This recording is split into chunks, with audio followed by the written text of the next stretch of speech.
तो आज बात करते हैं कंप्यूटर के एक छुपे हुए हीरो की, वर्चुअल मेमोरी। आखिर ये है क्या और ये काम कैसे करती है? चलिए समझते हैं। कभी सोचा है ऐसा क्यों होता है कि जब बहुत सारे एप्लीकेशंस खुले हों तो कंप्यूटर एकदम से कछुए की चाल चलने लगता है। आप काम कर रहे हैं, ढेरों टैब्स और प्रोग्राम्स खुले हैं और अचानक सब कुछ स्लो मोशन में चला जाता है। आज ना इसी पहेली को सुलझाते हैं। अच्छा, इसको समझने के लिए ना एक बहुत ही सिंपल सी एनालॉजी लेते हैं। मान लीजिए आपके कंप्यूटर का जो डेस्क है वो है उसकी रैम, एकदम फास्ट। जो भी काम है सामने है, पर जगह थोड़ी कम है। और जो आपकी कंप्यूटर की अलमारी है वो है उसकी हार्ड ड्राइव या एसएसडी। मतलब धीमी है, पर उसमें स्टोरेज स्पेस की कोई कमी नहीं, बहुत जगह है। तो ये जो भरी हुई डेस्क वाली प्रॉब्लम है ना, इसे समझने के लिए पहले इन दो मेन प्लेयर्स को ठीक से जानना जरूरी है, यानी हमारी डेस्क और हमारी अलमारी। तो सबसे पहले बात करते हैं रैम की, यानी रैंडम एक्सेस मेमोरी के। ये है हमारी डेस्क स्पेस। मतलब जो भी प्रोग्राम अभी चल रहा है, जिस पर काम हो रहा है, वो सब यही है। ये सुपर फास्ट है, एकदम बिजली की तरह। लेकिन इसकी एक लिमिट है, ये डेस्क जल्दी भर भी सकता है। और फिर आती है हार्ड ड्राइव या एसएसडी। यह है कंप्यूटर की अलमारी। यहाँ पर आपकी सारी फाइल्स, सारे प्रोग्राम्स, यहाँ तक कि ऑपरेटिंग सिस्टम भी स्टोर होता है। अब इसमें जगह तो बहुत होती है, पर यहाँ से कोई भी चीज़ निकालकर डेस्क पर लाने में ना थोड़ा वक्त लगता है। तो सवाल ये उठता है कि जब डेस्क यानी रैम पूरी तरह भर जाए तब क्या होता है? बस यहीं पर कंप्यूटर अपनी एक बहुत ही क्लेवर ट्रिक चलता है। एक ऐसी ट्रिक जिससे ऐसा लगता है कि उसके पास असल में जितनी रैम है उससे कहीं ज्यादा है। और इसी स्मार्ट ट्रिक का नाम है वर्चुअल मेमोरी। बिल्कुल सीधे सीधे समझें तो जब रैम फुल हो जाती है तो कंप्यूटर कुछ देर के लिए कुछ डेटा को हार्ड ड्राइव में शिफ्ट कर देता है। क्यों? ताकि रैम में थोड़ी जगह बन सके। तो भाई ये वर्चुअल मेमोरी इतनी जरूरी क्यों है? देखिए, सबसे पहली बात तो ये कि ये सिस्टम को क्रैश होने से बचाती है जब रैम भर जाती है। इसी की वजह से हम एक साथ इतने सारे एप्लीकेशंस चला पाते हैं। और हाँ, वो जो प्रोग्राम्स के बीच स्विच करते हुए हल्का सा लैग या सुस्ती महसूस होती है ना, उसकी वजह भी यही है। अच्छा, तो ये जादू होता कैसे आखिर? मतलब ये जो डेस्क और अलमारी के बीच चीज़ों की अदला बदली होती है, जिसे स्वैपिंग कहते हैं। चलिए इस प्रोसेस को थोड़ा और करीब से देखते हैं। ये पूरा प्रोसेस ना 4 सिंपल स्टेप्स में होता है। सबसे पहले आपकी रैम यानी डेस्क पूरी भर जाती है। फिर आपका ऑपरेटिंग सिस्टम वो बहुत समझदार है।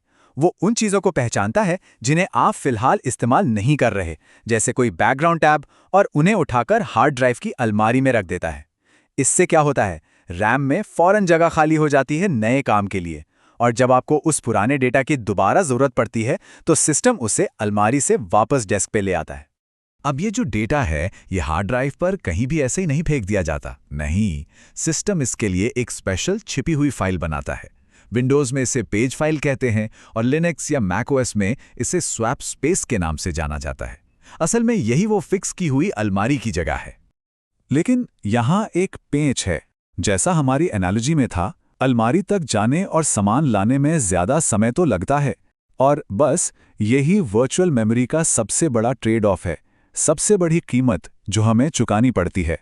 तो सबसे ज़रूरी बात जो समझने की है वो ये है कि वर्चुअल मेमोरी असली रैम के मुकाबले बहुत बहुत ही ज़्यादा धीमी होती है। हार्ड ड्राइव से डेटा को लाना रैम से लाने के मुकाबले बहुत ज़्यादा टाइम लेता है, और यही वो स्लोडाउन है जो हम महसूस करते हैं। अब देखिए, इस टेक्नोलॉजी को लेकर ना काफ़ी गलतफहमियां भी हैं।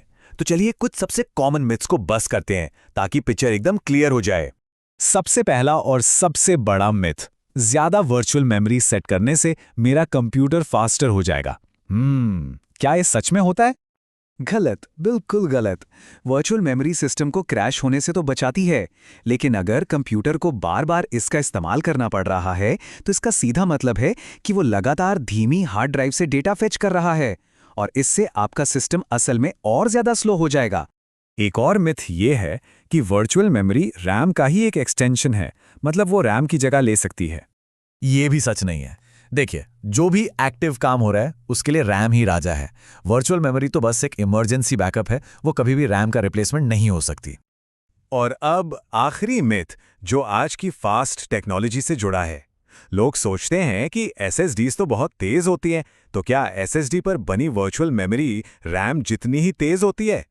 इसका जवाब है नहीं, नोप। एक तेज से तेज SSD भी एक ट्रेडिशनल हार्ड ड्राइव से तो कई गुना तेज होती है, लेकिन रैम की स्पीड के वो आसपास भी नहीं फटकती। दोनों की स्पीड में आज भी जमीन आसमान का फर्क है। ठीक है, तो हमने काफ़ी कुछ समझ लिया है। तो इन सब बातों का सार क्या है? वो एक आइडिया जो हमें हमेशा याद रखना चाहिए, वो क्या है? इस पूरी चीज़ को एक लाइन में याद रखना हो तो ऐसे समझिए। वर्चुअल मेमोरी का मतलब है अपनी अलमारी को एक्स्ट्रा डेस्क स्पेस की तरह इस्तेमाल करना। ये ज़्यादा चीज़ें रखने में मदद तो करती है, पर अलमारी से कुछ भी निकालने के लिए बार बार उठना वो हमेशा ही एक धीमा प्रोसेस रहेगा। तो कुल मिलाकर वर्चुअल मेमोरी आज के कंप्यूटरों के लिए एक बहुत ही क्लेवर ट्रिक है, जिसने हमें मल्टीटास्किंग करने की ताकत दी है। लेकिन ये एक समझौता भी है। और ये एक सवाल खड़ा करता है कि कंप्यूटर मेमोरी का फ्यूचर क्या होगा?